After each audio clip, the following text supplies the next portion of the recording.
Hello दोस्तों, नमस्कार, जोहार। चलिए जानते हैं झारखंड के तमाम छोटी बड़ी खबरों को। इससे पहले वीडियो को एक लाइक और चैनल को सब्सक्राइब करें। और आप झारखंड के किस जिले से हो, कमेंट जरूर करें। झारखंड की महत्वाकांक्षी मनिया सम्मान योजना एक बार फिर सुर्खियों में है। ताजा अपडेट के अनुसार सरकार ने इस योजना की 14वीं किस्त जारी कर दी है और राज्य की लाखों महिलाओं के बैंक खातों में सीधे राशि ट्रांसफर की जा रही है।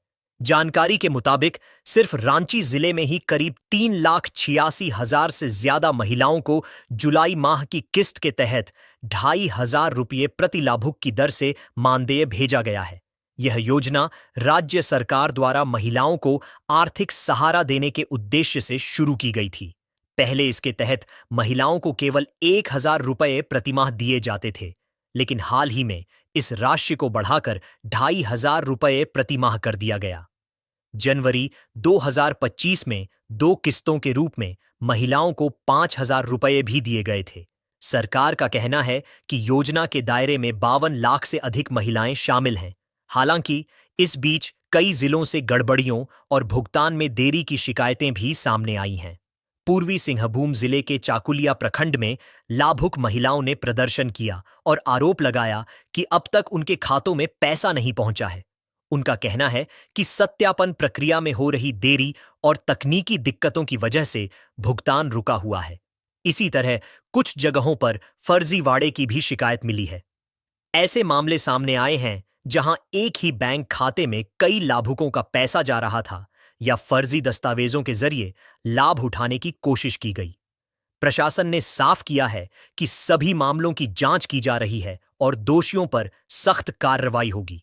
सरकार की ओर से यह भी कहा गया है कि योजना को समय पर लागू करने और भुगतान की दिक्कतें दूर करने के लिए पहले ही 6 महीने का अग्रिम आवंटन जारी कर दिया गया है।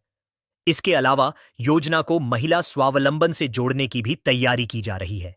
इसके तहत लाभुक महिलाएं इस राशि का इस्तेमाल पोल्ट्री, बकरी पालन और छोटे व्यवसायों में कर सकेंगी, ताकि वे आत्मनिर्भर बने और समाज में सम्मानजनक स्थान हासिल कर सकें। कुल मिलाकर मनिया सम्मान योजना सिर्फ आर्थिक मदद का साधन नहीं रह गई है, बल्कि यह झारखंड की महिलाओं के लिए सशक्तिकरण और आत्मनिर्भरता का मजबूत आधार बनती जा रही है। सरकार का प्रयास है कि योजना से जुड़ी हर महिला तक इसका लाभ समय पर पहुंचे और यह पहल ग्रामीण अर्थव्यवस्था को भी मजबूती दे। झारखंड में मौसम का मिजाज लगातार बदल रहा है और अब यह साफ हो गया है कि बारिश का सिलसिला अभी थमने वाला नहीं है। मौसम विभाग ने साफ कर दिया है कि 29 सितंबर तक राज्य के कई हिस्सों में बारिश लोगों का पीछा नहीं छोड़ेगी। यानी सुबह हो, दोपहर हो या फिर शाम, हर वक्त आसमान से बूंदें गिरने का खेल चलता रहेगा। यही वजह है कि इस बार की दुर्गा पूजा भी बारिश के साए में गुजर सकती है। मौसम विभाग ने 29 सितंबर तक के लिए येलो अलर्ट जारी कर दिया है। इसका मतलब है कि लोगों को सतर्क रहने की जरूरत है, क्योंकि इस दौरान हवा की रफ्तार 30 से 40 किलोमीटर प्रति घंटा तक पहुंच सकती है और इसके साथ ही वज्रपात यानी बिजली गिरने की भी संभावना बनी हुई है। अगर दिनवार स्थिति देखें तो 25 सितंबर को कुछ जगहों पर गर्जन के साथ हल्की से मध्यम बारिश हो सकती है। 26 और 27 सितंबर को तो अनेक स्थानों पर बारिश का असर और ज्यादा दिखेगा। इसके बाद 28 और 29 सितंबर को भी हल्की से मध्यम वर्षा की संभावना जताई गई है। अब सवाल है तापमान का। तो मौसम विभाग के अनुसार अगले 5 दिनों तक अधिकतम तापमान में कोई बड़ा बदलाव नहीं होगा। राजधानी रांची में अधिकतम तापमान 29 डिग्री सेल्सियस और न्यूनतम तापमान 23 डिग्री सेल्सियस के आसपास रहने का अनुमान है। सबसे बड़ी बात यह है कि झारखंड में अब तक 1,173.2 मिलीमीटर बारिश दर्ज की जा चुकी है, जबकि सामान्य बारिश 992 मिलीमीटर होती है। यानी इस बार बारिश सामान्य से 18% अधिक हो चुकी है। तो कुल मिलाकर तस्वीर साफ है, बारिश का असर अब भी बना रहेगा और दुर्गा पूजा की रौनक पर भी इसका सीधा असर पड़ सकता है। लोगों को चाहिए कि वे सतर्क रहें, सुरक्षित रहें और मौसम विभाग की एडवाइजरी पर ध्यान दें। झारखंड में स्वास्थ्य सेवाओं को नई मजबूती देने की दिशा में आज एक ऐतिहासिक कदम उठाया गया। प्रोजेक्ट भवन में आयोजित समारोह में मुख्यमंत्री हेमंत सोरेन और स्वास्थ्य मंत्री डॉक्टर इरफान अंसारी ने कुल 160 चिकित्सकों को नियुक्ति पत्र सौंपे। मुख्यमंत्री ने इस अवसर पर कहा कि आज धरती के भगवान कहे जाने वाले चिकित्सकों की नियुक्ति हो रही है, जो पूरे राज्य के लिए एक बड़ी सौगात है। अगर नियुक्तियों की बात करें तो झारखंड लोक सेवा आयोग यानी जेपीएसएससी के माध्यम से 54 सहायक प्राध्यापक और 13 दंत चिकित्सक चुने गए हैं। राष्ट्रीय स्वास्थ्य मिशन के तहत 55 विशेषज्ञ चिकित्सक और 38 चिकित्सा पदाधिकारियों को भी नियुक्ति पत्र प्रदान किया गया। इन चिकित्सकों की तैनाती राज्य के 5 मेडिकल कॉलेजों के साथ साथ जिला और सामुदायिक अस्पतालों में की जाएगी। अपर मुख्य सचिव अजय कुमार सिंह ने बताया कि इन नियुक्तियों के साथ राज्य की स्वास्थ्य व्यवस्था को एक नई दिशा मिलेगी। उन्होंने यह भी घोषणा की कि एमबीबीएस की सीटों को 100 से बढ़ाकर 200 करने का प्रस्ताव तैयार है। दुमका और पलामू में चल रहे 500 बेड वाले अस्पतालों को 2000 बेड में बदलने की योजना बनाई गई है। इसके अलावा पीजी सीटें बढ़ाने और सुपर स्पेशलिटी सेवाएं शुरू करने की तैयारी भी तेजी से की जा रही है। कार्यक्रम को संबोधित करते हुए मुख्यमंत्री हेमंत सोरेन ने कहा कि कोविड महामारी के समय झारखंड ने बेहतरीन प्रबंधन दिखाया और अब इन नए चिकित्सकों के आने से राज्य और मजबूत होगा। उन्होंने कहा कि विशेष रूप से महिला चिकित्सकों और स्त्री रोग विशेषज्ञों की नियुक्ति से ग्रामीण और कमजोर तबकों को सीधा लाभ मिलेगा। स्वास्थ्य मंत्री डॉक्टर इरफान अंसारी ने कहा कि यह पिछले 20 वर्षों की सबसे बड़ी बहाली है। उन्होंने जानकारी दी कि मुख्यमंत्री का विजन रिम्स 2 को एशिया का सबसे बड़ा अस्पताल बनाने का है। साथ ही राज्य में 6 नए मेडिकल कॉलेज और 10,500 नियुक्तियों की तैयारी चल रही है। समारोह में प्रतीकात्मक रूप से doctor Asha Ekka, doctor Puja Singh, doctor Heena, doctor Ashutosh, doctor Rajeev, doctor Angel Tete, doctor Santosh Kumar Soren, doctor Kumar Satyam, doctor Veer Mahalakshmi, doctor Sajiya Khatoon और डॉक्टर रविराज को नियुक्ति पत्र दिए गए। कुल मिलाकर कहा जा सकता है कि झारखंड में स्वास्थ्य सेवाओं के क्षेत्र में यह नियुक्तियां नई उम्मीद और नई ऊर्जा लेकर आई हैं और आने वाले समय में राज्य की चिकित्सा व्यवस्था को एक ऊंचाई पर ले जाने का रास्ता खोल रही है। झारखंड में मनरेगा यानी महात्मा गांधी राष्ट्रीय ग्रामीण रोजगार गारंटी योजना के आंकड़े इस समय चिंता का विषय बन गए हैं। राज्य में आदिवासी और दलित परिवार धीरे धीरे इस योजना से दूर होते जा रहे हैं। मजदूरों का कहना है कि सबसे बड़ी परेशानी समय पर मजदूरी का भुगतान न होना है। इसके अलावा योजना की स्वीकृति में आने वाली लंबी और जटिल प्रक्रिया भी लोगों को काम से कतराने पर मजबूर कर रही है। इसके साथ ही सामग्री मद में भुगतान में हो रही देरी आदिवासी और दलित परिवारों पर अनावश्यक दबाव डाल रही है। यानी न सिर्फ उनकी आय प्रभावित हो रही है, बल्कि काम करने का मन भी घट रहा है। विशेषज्ञों का कहना है कि यदि यह स्थिति बनी रही तो योजना का उद्देश्य यानी ग्रामीण बेरोजगारों को रोजगार और आजीविका प्रदान करना पूरी तरह प्रभावित हो सकता है।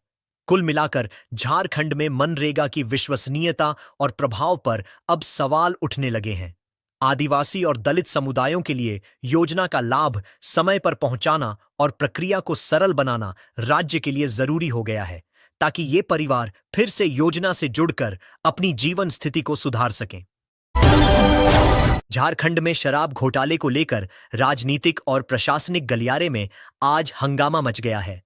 पूर्व मुख्यमंत्री और भाजपा विधायक दल के नेता बाबूलाल मरांडी ने राज्य सरकार पर तीखा हमला बोलते हुए मुख्यमंत्री हेमंत सोरेन को पत्र लिखा है और पूरे मामले की केंद्रीय जांच ब्यूरो यानी सीबीआई जांच की मांग की है। मरांडी ने अपने पत्र में आरोप लगाया है कि इस घोटाले में सैकड़ों करोड़ रुपए का राजस्व नुकसान हुआ और इसमें निलंबित आईएएस अधिकारी, राज्य बेवरेज कॉरपोरेशन के शीर्ष अधिकारी और छत्तीसगढ़ के शराब माफिया शामिल हैं। उन्होंने नामजद आरोपियों में निलंबित आईएएस विनय कुमार चौबे, पूर्व आईएएस अमित प्रकाश, जेएसबीसीएल के तत्कालीन महाप्रबंधक सुधीर कुमार दास, कारोबारी सिद्धार्थ सिंघानिया और नकली होलोग्राम सप्लाई करने वाले विधु गुप्ता को शामिल किया। बाबूलाल मरांडी ने एंटी करप्शन ब्यूरो की भूमिका पर भी गंभीर सवाल उठाए। उनका कहना है कि एसीबी ने जानबूझकर चार्जशीट समय पर दाखिल नहीं की, जिससे सभी मुख्य आरोपी अदालत से आसानी से जमानत पा गए। मरांडी ने इसे कोई सामान्य चूक नहीं बल्कि सुनियोजित साजिश करार दिया है। उन्होंने एसीबी में हाल ही में हुए संदेहास्पद तबादलों पर भी सवाल उठाए और पूछा कि हटाए गए अधिकारियों का घोटाले में किसके लिए काम करना था और उन्हें किसके इशारे पर पदस्थ किया और फिर हटाया गया। मरांडी की प्रमुख मांगें साफ हैं। पूरे शराब घोटाले और हुए राजस्व नुकसान की सीबीआई जांच कराई जाए। एसीबी के उन अधिकारियों की भूमिका की जांच की जाए जिन्होंने चार्जशीट समय पर दाखिल नहीं की। एसीबी में हुए तबादलों के कारण अधिकारियों की गतिविधियों और बेनामी संपत्तियों की जांच हो। बाबूलाल मरांडी ने चेतावनी भी दी कि यदि सरकार ने इस मामले में तत्काल और ठोस कदम नहीं उठाए तो इसे माना जाएगा कि इस महाघोटाले को मुख्यमंत्री का सीधा संरक्षण प्राप्त है। कुल मिलाकर झारखंड में शराब घोटाले का मामला अब उच्च राजनीतिक और प्रशासनिक स्तर पर गर्मा गया है और आने वाले दिनों में इस पर जांच और राजनीतिक उठापटक तेज होने की संभावना है। धनबाद में गुरुवार को शिक्षा के क्षेत्र में एक गंभीर घटना सामने आई है। गोविंदपुर के बरवा पूर्व स्थित पीएम श्री महेंद्र प्लस 2 उच्च विद्यालय में छात्राओं ने प्रधानाचार्य राजेश शर्मा पर अश्लील टिप्पणी करने का आरोप लगाते हुए जमकर हंगामा किया। जानकारी के अनुसार परीक्षा के दौरान छात्राओं ने विद्यालय में बैठने के लिए बेंच टेबल की मांग की थी। इस पर प्रधानाचार्य ने कथित रूप से आपत्तिजनक और अश्लील टिप्पणी करते हुए गोदी में बैठाने जैसी बात कही। इससे छात्राओं में रोष भड़क गया और उन्होंने विद्यालय के मुख्य द्वार पर धरना शुरू कर दिया। उनका कहना था कि ऐसे अमर्यादित व्यवहार को किसी भी हाल में बर्दाश्त नहीं किया जाएगा और दोषी प्रधानाचार्य को तत्काल निलंबित किया जाए। मौके पर बड़ी संख्या में अभिभावक और अन्य छात्र छात्राएं भी पहुंच गए, जिससे विद्यालय का माहौल तनावपूर्ण हो गया। इस स्थिति को देखते हुए प्रधानाचार्य राजेश शर्मा विद्यालय से चुपके से फरार हो गए। सूचना मिलते ही गोविंदपुर थाना पुलिस मौके पर पहुंची और आक्रोशित भीड़ को शांत कराया। पुलिस ने आश्वासन दिया कि मामले की गंभीरता से जांच की जाएगी और दोषियों के खिलाफ कड़ी कार्रवाई होगी। शिक्षा विभाग को भी पूरे मामले की जानकारी दे दी गई है। छात्राओं और अभिभावकों ने जिला प्रशासन और शिक्षा विभाग से मांग की कि प्रधानाचार्य पर त्वरित निलंबन और सख्त कार्रवाई की जाए ताकि भविष्य में इस तरह की घटनाओं की पुनरावृत्ति न हो। कुल मिलाकर धनबाद में यह घटना न केवल विद्यालय के माहौल को प्रभावित कर रही है, बल्कि यह शिक्षा व्यवस्था में अनुशासन और सुरक्षा सुनिश्चित करने की आवश्यकता को भी उजागर करती है। झारखंड सचिवालय में कार्यप्रणाली को लेकर बड़ा बदलाव होने जा रहा है। राज्य सरकार ने झारखंड सचिवालय कार्यालय प्रक्रिया हस्तक 2025 को मंजूरी दे दी है, जो पुराने 1965 के बिहार कालीन हस्तक की जगह लेगा। इस नए हस्तक के लागू होने के साथ ही सचिवालय के कामकाज में पारदर्शिता और गति दोनों बढ़ेंगी और अप्रासंगिक नियमों को पूरी तरह समाप्त किया जाएगा। सबसे महत्वपूर्ण बदलाव है ई-ऑफिस सिस्टम का क्रियान्वयन। इसके तहत अब सभी फाइलें डिजिटल तरीके से संचालित होंगी। इसका मतलब है कि अब फाइलों का भौतिक रखरखाव नहीं करना पड़ेगा और निर्णय लेने की प्रक्रिया तेज होगी। विभागों में रेड टैपिंग कम होगी और कार्यकुशलता बढ़ेगी। सचिवालय में काम करने वाले सभी कर्मियों और अधिकारियों के लिए कंप्यूटर ज्ञान अनिवार्य कर दिया गया है। इससे वे ई-ऑफिस सिस्टम का प्रभावी रूप से उपयोग कर सकेंगे और प्रशासनिक कामकाज में आधुनिक तकनीक का पूरा लाभ उठाएंगे। सचिवालय की संरचना में भी बदलाव किया गया है। वर्तमान में 2 सहायक प्रशाखा पदाधिकारी 1 प्रशाखा पदाधिकारी के अधीन काम करते थे। नए बदलाव के अनुसार अब 4 सहायक प्रशाखा पदाधिकारी 1 प्रशाखा पदाधिकारी के अधीन कार्य करेंगे। यह कदम कार्यभार को संतुलित करने और प्रशासनिक प्रक्रिया को गति देने के लिए उठाया गया है। Fact file. नया सचिवालय कार्यालय प्रक्रिया हस्तक 2025 लागू किया गया। ई-ऑफिस सिस्टम के तहत सभी फाइलें डिजिटल रूप से संचालित होंगी। सचिवालय कर्मियों और अधिकारियों के लिए कंप्यूटर ज्ञान अनिवार्य होगा। 1 प्रशाखा पदाधिकारी के अधीन 4 सहायक प्रशाखा पदाधिकारी काम करेंगे। तकनीकी बदलाव और कंप्यूटराइजेशन को ध्यान में रखकर कार्यप्रणाली आधुनिकीकृत की गई है। अप्रासंगिक नियमों को हटाया गया है। जनवरी 2026 तक ई ऑफिस सिस्टम पूरी तरह लागू करने का लक्ष्य है। कुल मिलाकर यह कदम सचिवालय की कार्यकुशलता और पारदर्शिता बढ़ाने की दिशा में एक बड़ा कदम है। अब झारखंड प्रशासन डिजिटल युग के अनुरूप अधिक आधुनिक और प्रभावी बन जाएगा। पाकुड़ में बुधवार की रात एक हिंसक घटना ने जिले के देवतल्ला दक्षिण टोला को दहशत में डाल दिया। दो गुटों के बीच हुई झड़प में बमबाजी और पथराव का मामला सामने आया, जिसमें 4 लोग घायल हुए हैं, जिनमें एक 9 साल का बच्चा भी शामिल है। घटना की शुरुआत उस समय हुई जब मोतीउर शेख अपने घर लौट रहे थे और पुल के पास रेंटू शेख और उसके साथियों ने उनसे गाली गलौज शुरू कर दी।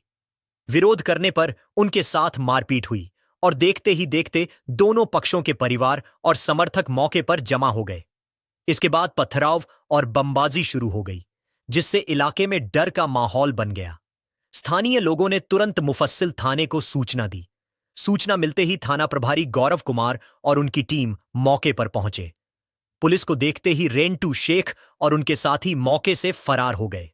घायलों में मोतीउर शेख, उनके भाई मफीजुल शेख, 9 वर्षीय पुत्र साहिल शेख और परिवार के सदस्य ताहिरुल शेख शामिल हैं।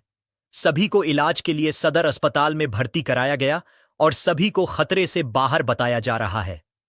पुलिस ने इस मामले में 11 लोगों के खिलाफ एफआईआर दर्ज की है और सभी आरोपियों की गिरफ्तारी के लिए संभावित ठिकानों पर छापेमारी जारी है। कुल मिलाकर पाकुड़ की यह घटना सामाजिक तनाव और स्थानीय झगड़ों की गंभीरता को उजागर करती है और प्रशासन की सख्ती की आवश्यकता को दर्शाती है। झारखंड में कुडमी समाज को अनुसूचित जनजाति एसटी में शामिल करने की मांग पर विवाद तेज हो गया है। राज्य राजधानी रांची में इस मामले को लेकर पुरुलिया रोड स्थित एसपीडी सभागार हॉल में एक संवाददाता सम्मेलन आयोजित किया गया। यह सम्मेलन आदिवासी अस्तित्व बचाओ मोर्चा के बैनर तले हुआ। सम्मेलन में कई सामाजिक कार्यकर्ताओं और बुद्धिजीवियों ने अपनी राय रखी।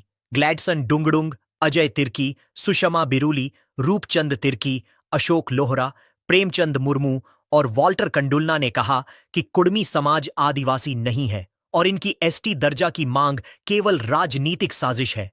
ग्लैडसन डुंगडुंग ने आरोप लगाया कि आजसू और जेल केम पार्टियां समाज को भ्रमित कर 2029 में सत्ता हथियाने की कोशिश कर रही हैं।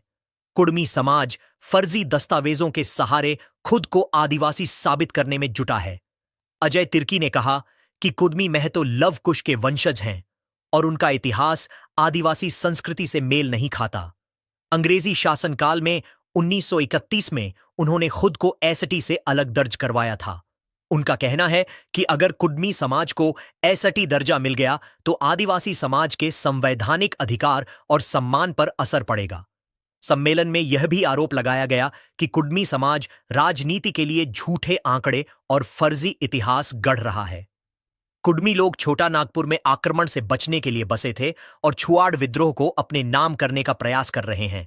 साथ ही कुडमी समाज विभिन्न जातियों जैसे कोयरी, तेली और कुशवाहा को जोड़कर जनसंख्या बढ़ा चढ़ाकर दिखा रहा है, जबकि वास्तविक संख्या 24% से भी कम है। इस मामले में विरोध स्वरूप अजय तिर्की ने घोषणा की कि 5 अक्टूबर को मोरहाबादी मैदान में कुडमी की एसटी मांग के विरोध में विशाल महारैली आयोजित की जाएगी। इसमें हजारों आदिवासी भाग लेंगे और अपनी आवाज बुलंद करेंगे। यह रैली और विरोध झारखंड में आदिवासी अधिकारों और संवैधानिक सुरक्षा के मुद्दे को नई दिशा दे सकती है और कुडमी एसटी विवाद को और सुर्खियों में ला सकती है। झारखंड के प्रतिभावान छात्रों के लिए शुरू की गई मरांग गोम के जयपाल सिंह मुंडा छात्रवृत्ति योजना अब चर्चा का विषय बन गई है। राज्य बनने के बाद झारखंड के छात्रों को उच्च गुणवत्ता वाली शिक्षा के अवसर पर्याप्त मात्रा में नहीं मिल पाए, जिससे यहां के युवाओं की प्रतिभा निखरने का अवसर सीमित रहा। इस कमी को दूर करने और छात्रों को विदेश में अध्ययन के लिए प्रोत्साहित करने के उद्देश्य से यह योजना शुरू की गई। इस योजना के तहत झारखंड से हर साल 25 छात्रों को विदेश पढ़ने के लिए भेजा जाता है, जिसमें अनुसूचित जनजाति से 10, अनुसूचित जाति से 5, अल्पसंख्यक से 3 और पिछड़ा वर्ग से 7 छात्रों को विभिन्न विषयों में उच्च शिक्षा के अवसर दिए जाते हैं। हालांकि अनुसूचित जाति एससी कोटे से इस योजना के लिए छात्र नहीं मिल पा रहे हैं। साल 2021 से 2026 तक 9 एससी छात्र विदेश जाने के अवसर से वंचित रह चुके हैं। इस साल भी 5 सीटों में केवल 4 छात्रों का चयन हो पाया, यानी इस साल भी एक सीट खाली रह गई। जाने क्या है मरांग गोम के जयपाल सिंह मुंडा छात्रवृत्ति। यह छात्रवृत्ति झारखंड के प्रतिभावान छात्रों को विदेश में उच्च शिक्षा प्राप्त करने के लिए अनुसूचित जनजाति, अनुसूचित जाति, अल्पसंख्यक और पिछड़ा वर्ग कल्याण विभाग द्वारा दी जाती है। छात्रों को United kingdom of great Britain और नॉर्दर्न आयरलैंड के विश्वविद्यालयों में भेजा जाता है। यह योजना शैक्षणिक वर्ष 2022-23 से लागू है और प्रत्येक शैक्षणिक वर्ष के लिए जारी रहती है।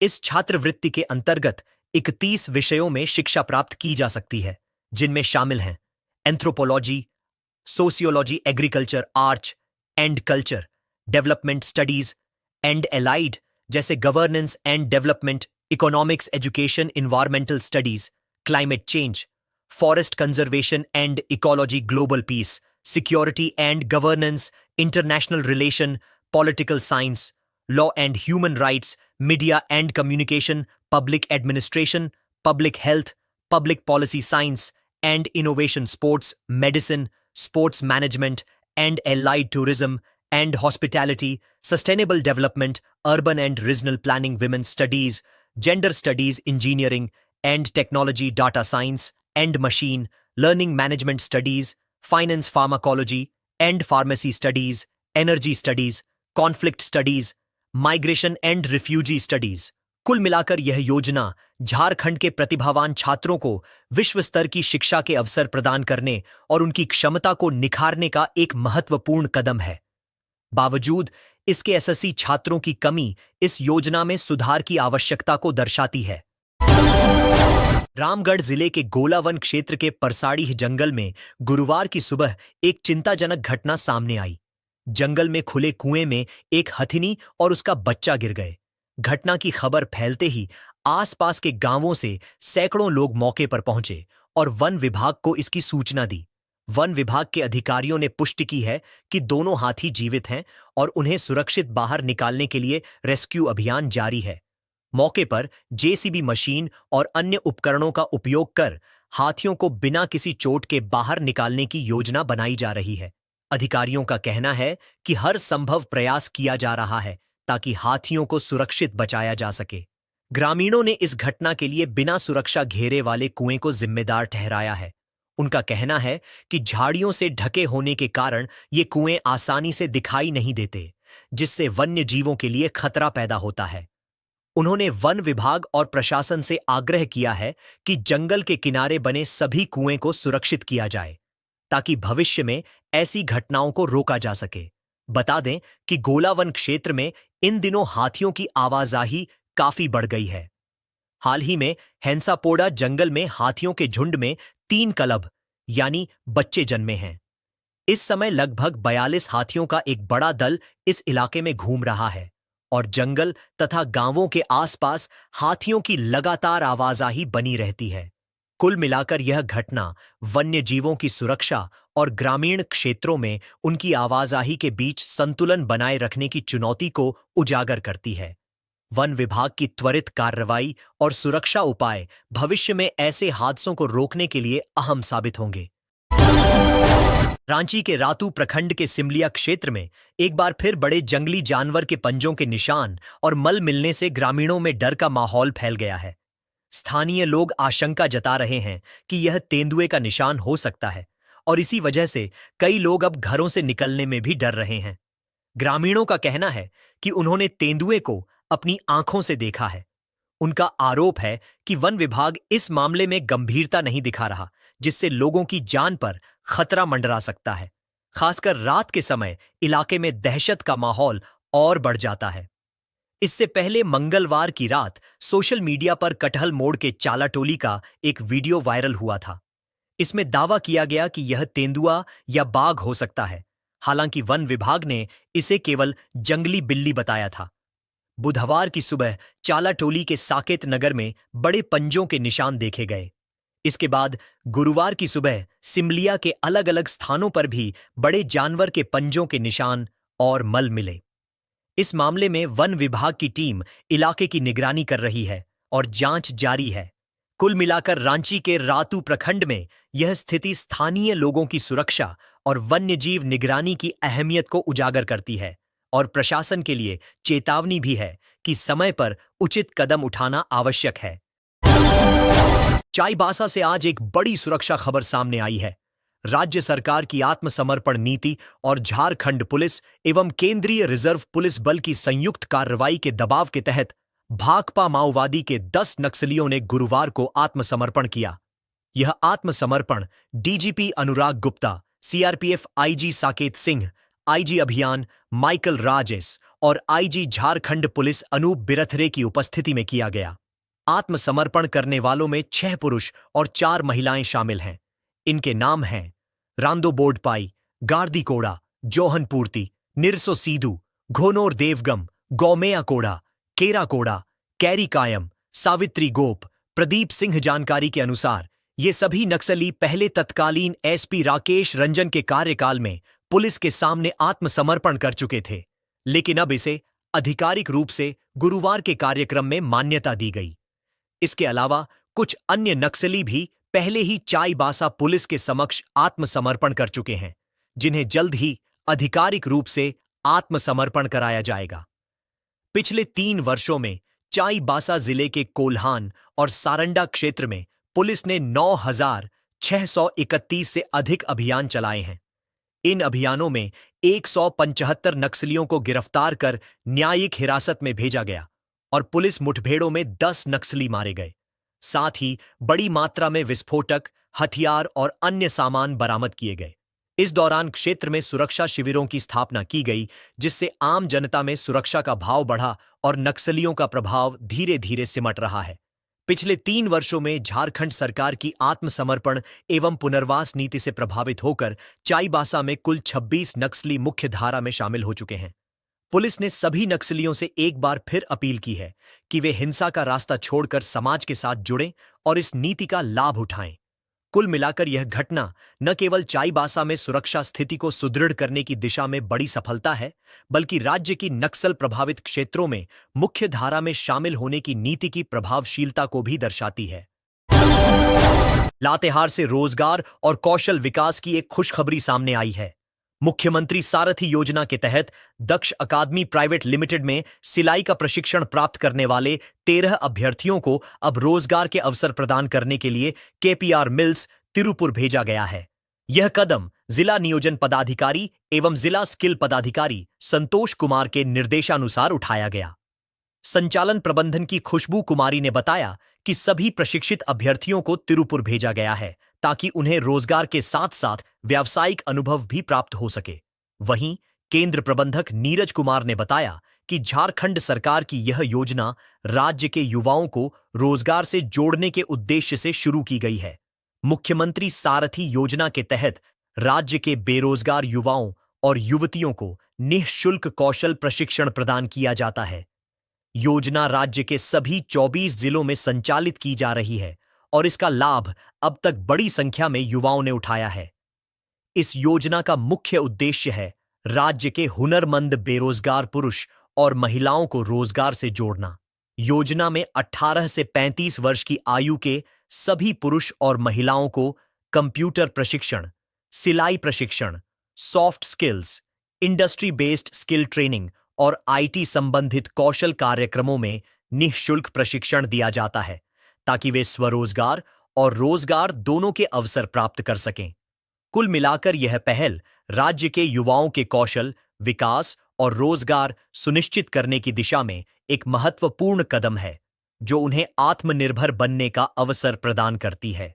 पांकी मेदिनीनगर मुख्य पथ पर स्थित जीएलआई कॉलेज के तोरण द्वार पर विश्वविद्यालय का बोर्ड लगाने का मामला अब विवाद का रूप ले चुका है। बोर्ड बदलने के बाद छात्र संगठनों ने विश्वविद्यालय के कुलपति डॉ दिनेश कुमार सिंह का विरोध शुरू कर दिया है। उनका आरोप है कि वीसी ने नियमों और संवैधानिक प्रावधानों का उल्लंघन किया है। छात्र नेताओं का कहना है कि वर्तमान में विश्वविद्यालय का भवन जीएलआई कॉलेज की 25 एकड़ जमीन पर बना हुआ है, जबकि विश्वविद्यालय की डीपीआर डिटेल प्रोजेक्ट रिपोर्ट में कॉलेज से अलग रास्ते का उल्लेख है। इसके बावजूद कुलपति ने नियमों की अनदेखी करते हुए कॉलेज के ऐतिहासिक तोरण द्वार पर विश्वविद्यालय का बोर्ड लगा दिया। छात्रों ने यह भी कहा कि शहर के जाने माने शिक्षाविद स्वर्गीय गणेश लाल अग्रवाल ने कॉलेज के लिए 84 एकड़ भूमि दान की थी और उन्हीं के नाम पर कॉलेज का नामकरण हुआ।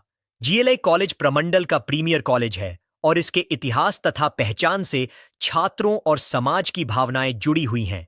इसलिए तोरण द्वार से कॉलेज का बोर्ड हटाकर विश्वविद्यालय का बोर्ड लगाना कॉलेज की ऐतिहासिक पहचान पर हमला माना जा रहा है। छात्र संगठनों ने चेतावनी दी है कि अगर विश्वविद्यालय ने जल्द इस मामले का संज्ञान नहीं लिया और कॉलेज का बोर्ड दोबारा नहीं लगाया तथा विश्वविद्यालय का बोर्ड नहीं हटाया तो इसके खिलाफ व्यापक आंदोलन किया जाएगा। आपसू के जीएलआई कॉलेज अध्यक्ष साहिल गुप्ता ने कहा कि कुलपति पलामू के इतिहास और महान शिक्षाविद स्वर्गीय गणेश लाल अग्रवाल का अपमान कर रहे हैं। वहीं एनआईएसयूआई के प्रदेश उपाध्यक्ष अमरनाथ तिवारी ने कहा कि महाविद्यालय और विश्वविद्यालय के सभी छात्र और शिक्षक मिलकर इस मामले में व्यापक आंदोलन करेंगे। कुल मिलाकर यह विवाद जीएलआई कॉलेज की ऐतिहासिक पहचान, छात्रों की भावनाओं और विश्वविद्यालय के निर्णय के बीच गहरे टकराव को उजागर करता है।